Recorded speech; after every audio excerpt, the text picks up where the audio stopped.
कहे बिंदिया वाली घरे आजा हाली तोहरा से रुसल हरे बाबू खलाली कहे बिंदिया वाली घरे आजा हाली तोहरा से रुसल हरे बाबू खलाली जाके तू बसल बार बहरे जवानी राजा पलंगे पकहरे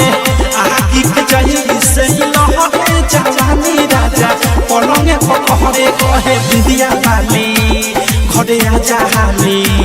तोहरा से रुसल हरे बाबू खलाली जाके तू बसल बार बहरे जवानी राजा पलंगे पकहरे आगी के जाई से लहरे जवानी राजा पलंगे पकहरे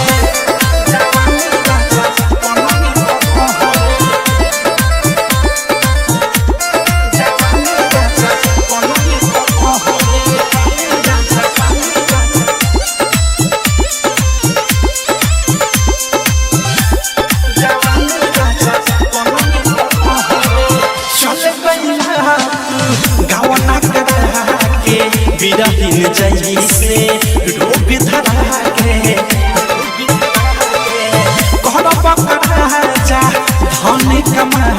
के देख न दासा मेहदी के आगे घूमता राजा के शहर शहरे जवानी राजा पलंगे पकहरे आगी के जैसे लहरे जवानी राजा पलंगे पकहरे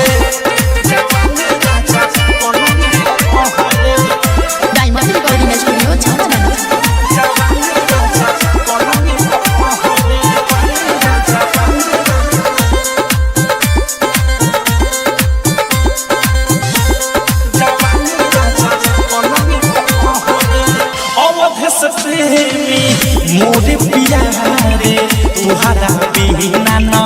लागे जियारे साथ भइला राइटर ने खिल के साधा पुरैला न कबहू दिल के सादा कसूर बाटे तोहरे जवानी राजा पलंगे पकहरे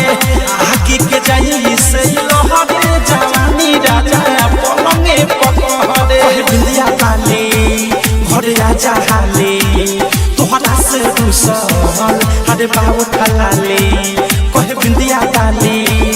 घरे आजा हाली तोहरा से रुसल हरे बाबू खलाली जाके तू बसल बार बहरे जवानी राजा पलंगे पकहरे आगी के जाई